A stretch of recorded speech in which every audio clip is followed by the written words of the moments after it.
In the autumn of 1932, in the heart of Alabama's Black Belt region, the United States Public Health Service launched what would become one of the longest and most unethical medical studies in American history. Macon County, Alabama was one of the poorest places in the United States during the Great Depression. Sharecroppers, most of them black, lived in extreme poverty. Hookworm, malnutrition, and untreated venereal diseases were widespread. Life expectancy was low. Medical care was almost non-existent. Into this environment stepped representatives from the U.S. Public Health Service, offering what seemed like a rare opportunity. They told local men they had come to study and treat bad blood, a vague local term that could mean anything from anemia and fatigue to syphilis or gonorrhea. In exchange for participation, the men were promised free medical examinations, free meals during study visits, and burial insurance to cover funeral costs. For families barely surviving on cotton fields and subsistence farming, these incentives were powerful. Hundreds of men signed up, or more accurately, placed their marks on consent forms they could not read. The study was officially titled the Tuskegee Study of Untreated Syphilis in the Negro Male. It began with 600 participants, 399 men who had tested positive for syphilis, and 201 men who were free of the disease to serve as a control group. The original plan was modest: observe the progression of syphilis for 6 to 9 months and then provide whatever treatment was available at the time. But that plan quietly changed. From the very beginning, the study was built on deception. The men were never told they had syphilis. They were never told the disease was contagious. They were never told they were part of a research experiment. Instead, they were led to believe they were receiving genuine medical care from the government for their bad blood. Doctors and nurses deliberately used vague, misleading language during examinations. Spinal taps, painful and invasive procedures, were described as back shots that would make them feel better. The Public Health Service partnered with the Tuskegee Institute, a respected black educational institution founded by Booker T. Washington. This partnership gave the study crucial local legitimacy. Doctors and nurses from the institute helped recruit participants and conduct examinations. The presence of familiar black medical professionals helped calm any suspicions that might have arisen among the sharecroppers. In the early years, some participants received limited treatment with arsenic-based compounds and mercury, the crude and toxic standard therapies available before penicillin. But even these treatments were often incomplete or stopped prematurely. The real purpose, as internal documents would later reveal, was not to cure the men but to observe how the disease progressed naturally in the human body. The researchers wanted clean data on the long-term effects of untreated syphilis. To the outside world and to the participants themselves, the study appeared benevolent. Government doctors came to town periodically. Men received physical exams. Some got tonic medicines for their general health. A few even received minor treatments for other ailments. None were told the truth about their condition or the true goal of the research. This was the carefully constructed public face of the Tuskegee Study in 1932, a humanitarian effort by the federal government to bring medical attention to a neglected population during the worst economic crisis in American history. The men of Macon County believed they were finally receiving the care that wealthier, whiter Americans took for granted. Behind that benevolent image, however, a different machinery was already at work, one that viewed these 600 black men not primarily as patients, but as long-term research subjects whose bodies would provide valuable scientific data. The decision to prioritize data over treatment had already been made at higher levels of the Public Health Service, and that decision would remain in place for the next 4 decades.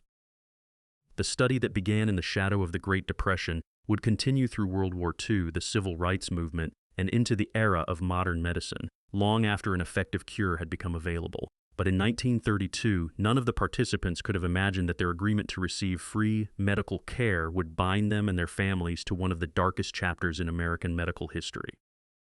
The Tuskegee Study was never designed as ordinary medical care. From its inception, it was structured as a long-term observational experiment, and every element of that design depended on one central requirement: the participants must never know the truth. The official protocol was clear in internal Public Health Service documents. The researchers wanted to track the natural history of untreated syphilis in black men from beginning to end. They sought detailed data on how the disease attacked the body over decades, its effects on the heart, brain, bones, and nervous system. To achieve this, the men had to remain untreated, or at best, only partially treated. Any widespread use of effective medicine would ruin the scientific value of the study. This required an elaborate system of deception that operated at every level. Participants were repeatedly told they had bad blood, a deliberately vague diagnosis. They were never informed they had a contagious, sexually transmitted disease. They were never warned that without proper treatment they could develop severe complications, pass the disease to their wives, or transmit it to their children. During regular study visits, doctors performed full physical examinations, took blood samples, and in many cases conducted painful spinal taps, procedures described to the men as special treatments that would improve their health. In reality, these spinal taps were primarily for research data collection, not therapy.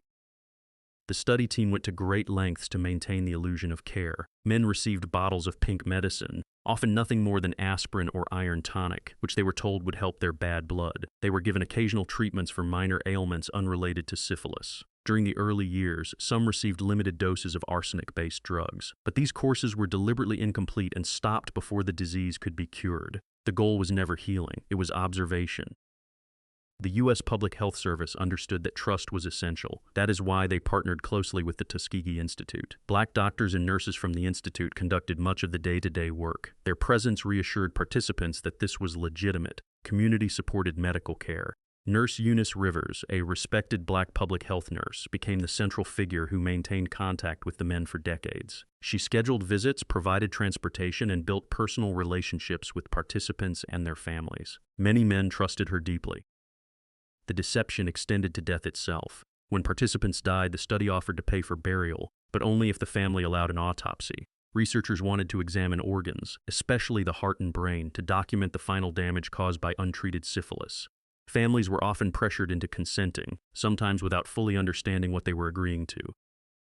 By the late 1930s, the study had already become what it would remain for the next 3 decades, a closed observational cohort. The men were not patients receiving care. They were research material. Their bodies, their suffering, and their eventual deaths were considered valuable data points in a scientific narrative. None of this was hidden from the researchers themselves. Published papers in medical journals openly discussed the untreated nature of the study. In 1936, a paper appeared in the Journal of the American Medical Association describing the early findings. More papers followed in subsequent years. The study was known and discussed within medical and public health circles. Yet, because it targeted a poor, illiterate, black population in rural Alabama, it operated with almost no meaningful external oversight or ethical challenge. The men continued working in the cotton fields, raising families, and believing the government doctors were looking after their health. They had no reason to suspect they were part of an experiment that viewed their pain and eventual deaths as scientifically useful. This was the procedural genius and moral failure of the Tuskegee study. It weaponized trust. It used the language of care, the authority of government, and the involvement of respected local black institutions to maintain a 40-year deception. While the participants believed they were finally receiving the medical attention denied to their race for generations, the architects of the study had already decided their suffering would serve a higher scientific purpose. The machinery of deception was now fully operational, and it would run with remarkable efficiency until the 1970s. By the mid-1940s, a medical miracle had arrived that should have ended the Tuskegee study. Penicillin, the world's first effective antibiotic, became widely available to American doctors by 1943. It was proven to cure syphilis quickly and safely, even in late stages of the disease. Military hospitals across the country used it to treat thousands of soldiers. Public health service clinics began distributing it. For the first time in history, syphilis was no longer a life sentence. Yet in Macon County, Alabama, nothing changed for the 399 men enrolled in the Tuskegee study. Internal Public Health Service documents from this period reveal a deliberate collective decision. The study would continue as an observation of untreated syphilis. The men were not given penicillin. In some cases, they were actively prevented from receiving it. When participants visited other doctors or military draft boards for unrelated reasons and were diagnosed with syphilis, Public Health Service officials intervened. They contacted local physicians and draft boards, requesting that treatment be withheld so the men could remain in the study. The justification, as stated in internal memos, was scientific. Researchers argued that because the study had already run for over a decade, interrupting it now would ruin the value of the long-term data they had collected. The natural course of the disease must be allowed to run to completion. The men had become, in the cold language of the researchers, a unique cohort, a rare opportunity to study tertiary syphilis in living subjects. This decision was not made by a single rogue doctor. It was approved at senior levels within the U.S. Public Health Service. By the late 1940s and throughout the 1950s, multiple opportunities arose to treat the participants. Each time, the choice was made to withhold penicillin. Some men received minimal treatment for secondary infections, but never enough to cure the underlying syphilis. The study had become more important than the lives it claimed to serve. Meanwhile, the deception continued. During regular checkups, the men were still told they were being treated for bad blood. They received aspirin, vitamins, and occasional placebos. Nurse Eunice Rivers continued her role as the trusted face of the program, driving men to examinations and maintaining relationships with their families. Many participants expressed gratitude for the government's continued attention, unaware that an effective cure existed just beyond their reach. By the 1950s, the study had entered its most destructive phase. Untreated syphilis began showing its full horror in many participants. Cardiovascular damage, neurosyphilis causing insanity and paralysis, blindness, and agonizing bone and tissue destruction became increasingly common. Autopsies on those who died continued to provide researchers with the data they sought. The death rate among the syphilis group was significantly higher than the control group. Wives and children continued to be infected. The generational impact spread quietly through Macon County. Even as the civil rights movement gained momentum in the 1950s and 1960s, and the nation began confronting racial injustice, the Tuskegee study operated in near-total isolation. It had become normalized within the public health service. New doctors rotated in, reviewed the protocol, and continued the work without major objection. The racial attitudes of the era, the belief that black bodies were medically different, and that poor black men were less deserving of standard care, quietly underpinned the program's continuation. The machinery had achieved a terrible efficiency. A federal agency had created a closed system in which American citizens were systematically denied life-saving treatment, not because the cure was unavailable, but because the data was considered more valuable. The men of Tuskegee had become, in the eyes of their government, walking laboratories. The decision to withhold penicillin after it became the global standard of care marked the clearest moral turning point in the entire 40-year experiment. What began as questionable science in 1932 had, by the 1950s, become something far darker, the deliberate sacrifice of human lives for the sake of completed research. And still almost no one outside a small circle of public health officials knew the truth. By the mid-1960s, the Tuskegee study had survived for more than 30 years, outliving the Great Depression, World War II, and the initial rollout of penicillin. Yet inside the U.S. Public Health Service, the first serious cracks in the machinery finally began to appear. In 1966, a young venereal disease investigator named Peter Buxton joined the Public Health Service in San Francisco. While reviewing old records, he came across documents referencing the Tuskegee study. What he read shocked him. The study was still running. Hundreds of men had been deliberately left untreated for decades, even though penicillin had been the standard cure for over 20 years. Buxton began asking questions internally. In November 1966, he sent a formal letter to his superiors expressing deep ethical concerns. He argued that the study was medically unjustifiable and morally wrong. He pointed out that effective treatment existed and that continuing to withhold it violated basic medical ethics. His letter was polite but direct. The response from the Public Health Service was slow and defensive. Officials acknowledged the study but defended its continuation. They claimed the men were too old to benefit from treatment and that the scientific value of the data remained important. Some even suggested the participants had voluntarily agreed to the study years earlier. Buxton was not satisfied. He continued to press the issue. In 1968, Buxton sent a second, stronger letter. This time he warned that if the study continued, it could cause serious embarrassment to the Public Health Service if ever exposed. Again, his concerns were noted but ultimately dismissed. A committee within the service reviewed the matter and decided the study should proceed. The bureaucratic machinery, now deeply invested in the project, chose data over ethics once more. Peter Buxton was not a radical. He was a government employee working inside the system. Yet even from within, he could see the study had crossed an uncrossable line. His superiors, however, operated under a different logic. The study had become self-justifying. Decades of published papers, career investments, and institutional pride made stopping it difficult. The racial context of the time still quietly influenced decisions. Many officials continued to view the subjects as poor, uneducated black men whose lives were somehow less valuable than the scientific knowledge being gained. While Buxton's internal protests were being quietly buried, the study continued exactly as before. Men still traveled to Tuskegee for examinations. Autopsies were still performed. Nurse Rivers continued her work. The deception remained intact. The participants still believed they were receiving proper medical care from a grateful government. The bureaucratic refusal to stop the study in the face of internal dissent revealed the true strength of the machinery that had sustained it for so long. It was not driven by a single evil genius, but by institutional inertia, career protection, scientific curiosity, and a profound failure of moral imagination. Even when one of their own raised the alarm, twice, the system chose to protect the experiment rather than the human beings inside it. By 1972, Peter Buxton had grown exhausted by the stonewalling. He made a fateful decision that would finally break the 40-year silence. He contacted a friend who worked as a journalist. The whistleblower had done everything possible within the system. Now he would take the truth outside it. In 1972, after 6 years of internal warnings that had been ignored, Peter Buxton made a decision that would finally end the 40-year deception. Buxton had exhausted every channel available inside the Public Health Service. His 1966 and 1968 letters had produced only bureaucratic defensiveness. The study continued unchanged. Frustrated and morally conflicted, he took the documents he had gathered and contacted a friend who worked as a reporter for the Associated Press. On July 25, 1972, the Associated Press published a front-page story by journalist Gene Heller. The headline was clinical but devastating. Syphilis victims in U.S. study went untreated for 40 years. The article laid out the core facts with precision. Nearly 400 black men in Alabama had been deliberately denied treatment for syphilis for 4 decades. Many had died. Others had suffered terrible complications. The government had continued the study long after penicillin became the standard cure.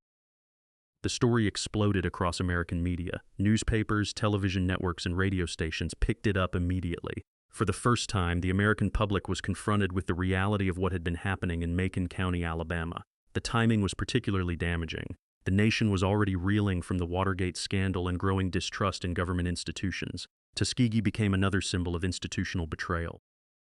Within days, the U.S. Public Health Service found itself under intense national scrutiny. Officials initially attempted to defend the study, claiming it had produced valuable scientific data and that the men had received some care.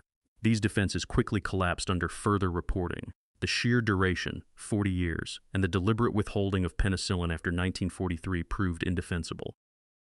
Peter Buxton's identity as the whistleblower soon became known. He had acted alone without support from within the agency. His decision to leak the story was not motivated by personal gain or political ideology. He later stated that he simply could not remain silent while American citizens were being systematically harmed by their own government.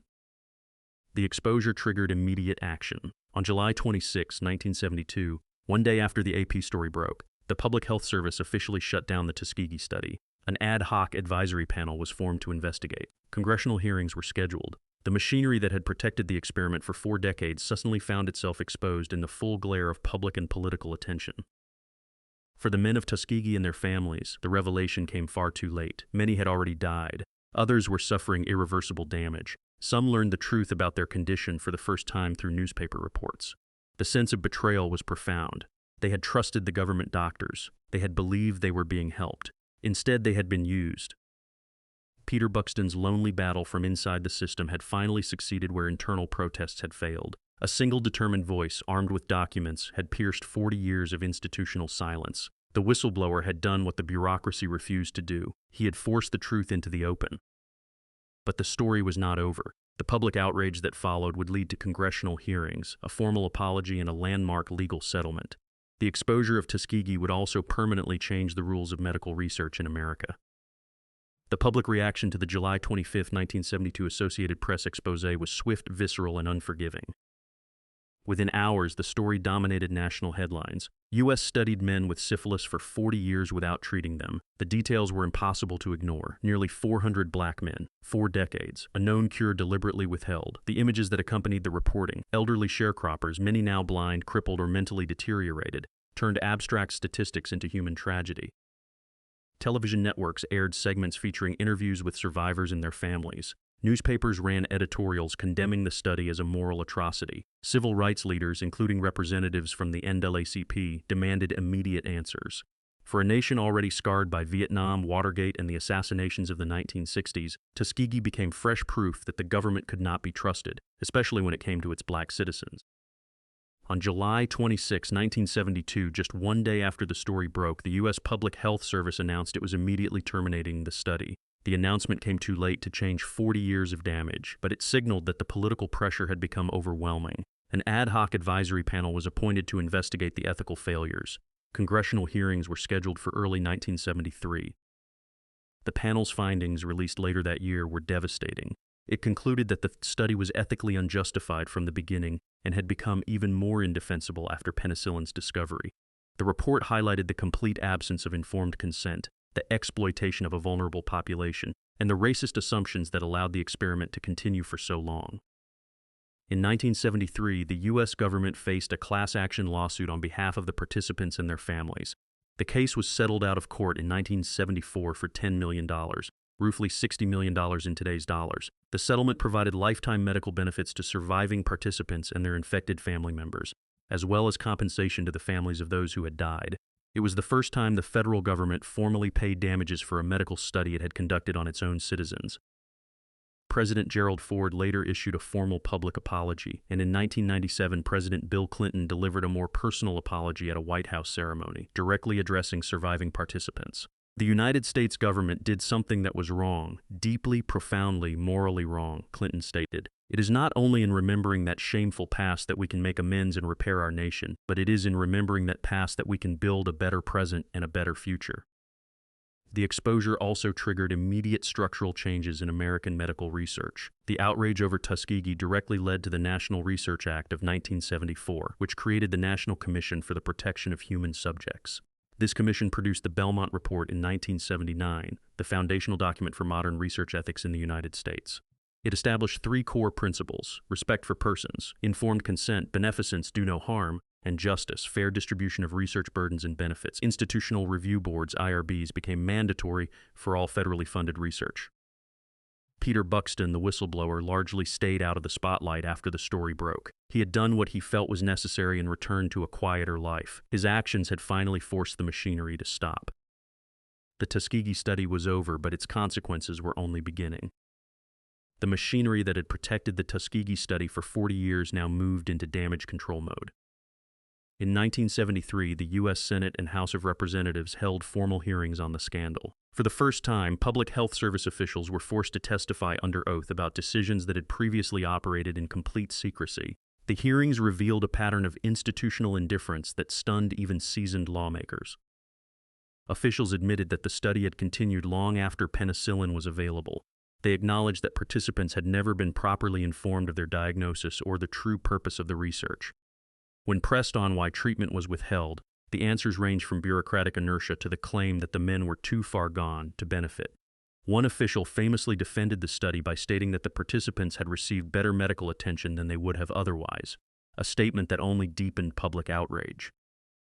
The ad hoc advisory panel's final report was uncompromising. It declared the Tuskegee study ethically unjustified and criticized the Public Health Service for failing to obtain informed consent, for exploiting a vulnerable population, and for allowing racist assumptions to shape medical policy. The panel recommended that the study be terminated immediately, a recommendation that had already been forced by public pressure.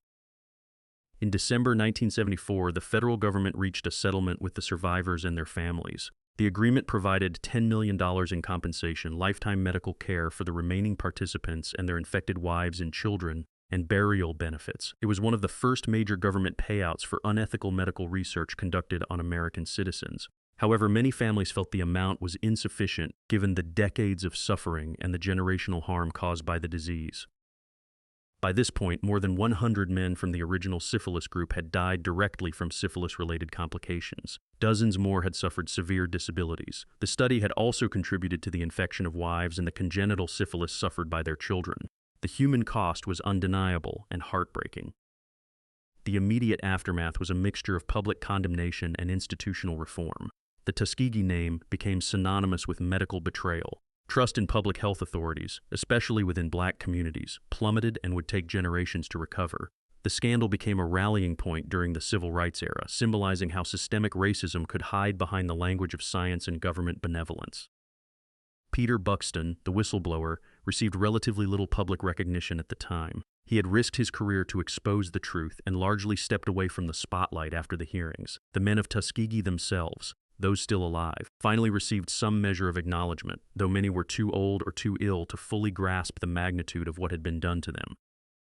The exposure of Tuskegee marked the end of an era in which American medical researchers could operate with virtually no ethical oversight. The scandal forced the nation to confront a painful question. How could a government agency allow such profound harm to continue for 40 years while convincing itself it was doing legitimate science? The answer lay in the quiet machinery of bureaucracy, racial prejudice, and unchecked institutional power. That machinery had finally been stopped, but only after the damage had become irreversible. The formal end of the Tuskegee Syphilis Study did not bring justice. It brought a settlement, an apology, and a permanent scar on American medical history. By the time the study was exposed in 1972, more than 100 men from the syphilis group had already died from complications directly linked to the disease. Many others suffered paralysis, blindness, dementia, and agonizing pain in their final years. Their wives had been infected. Their children had been born with congenital syphilis. The harm had spread across generations in Macon County, Alabama. What really happened? For 40 years, from 1932 to 1972, the United States Public Health Service conducted a deliberate observational study on 399 black men with syphilis and 201 controls. The men were never told they had syphilis. They were never offered proper treatment. Even after penicillin became the proven, widely available cure in the mid-1940s, officials actively withheld it so they could continue collecting data on the natural progression of the disease. The participants were used as living laboratories. What was the public told at the time? The men were told they were receiving free medical care for bad blood. The broader American public was told nothing. When occasional medical papers were published in the 1930s and 1940s, the study was presented as legitimate scientific research. No one outside a small circle of officials knew the full truth until Peter Buxton's whistleblower leak in 1972. What evidence contradicted the official narrative? The mountain of internal public health service documents, published medical papers that openly discussed the untreated cohort, autopsy records, and the clear timeline showing penicillin was deliberately withheld. The 1973 Ad Hoc Advisory Panel report and subsequent congressional testimony provided irrefutable proof. The study's own records became the strongest evidence against it. What mechanisms allowed the truth to stay hidden for so long? Institutional racism, bureaucratic inertia, scientific careerism, and a profound power imbalance between a federal agency and poor, illiterate black sharecroppers in the Jim Crow South. The partnership with the respected Tuskegee Institute gave the study local legitimacy. The absence of ethics review boards, informed consent requirements, or meaningful oversight allowed it to continue unchecked for 4 decades. Classification was not even necessary. Silence and social hierarchy were enough. What should we learn from this case today? The Tuskegee Syphilis Study stands as one of the clearest examples in American history of how institutions can commit profound evil while convincing themselves they are engaged in legitimate, even noble work. It was not carried out by monsters in secret labs, but by doctors, bureaucrats, and scientists operating in plain sight, under the banner of public health and scientific progress. Its legacy is still felt. The scandal directly created the modern system of institutional review boards and the ethical framework that governs all human subjects research in America today. Yet it also created a deep generational distrust of government and medical institutions, particularly within black communities, a distrust that has complicated public health efforts for decades, including vaccination campaigns and responses to later crises. The men of Tuskegee were not victims of a single rogue experiment. They were victims of a system that quietly decided some lives were more expendable than others in the pursuit of knowledge. That system was stopped only when one man inside it refused to stay silent. The study ended in 1972, but the questions it raises remain urgent. Who decides what knowledge is worth the price of human suffering? When does the search for data cross the line into dehumanization? And how do we ensure that the machinery of government and science never again treats certain citizens as mere research material? The graves in Macon County, Alabama still hold the answer.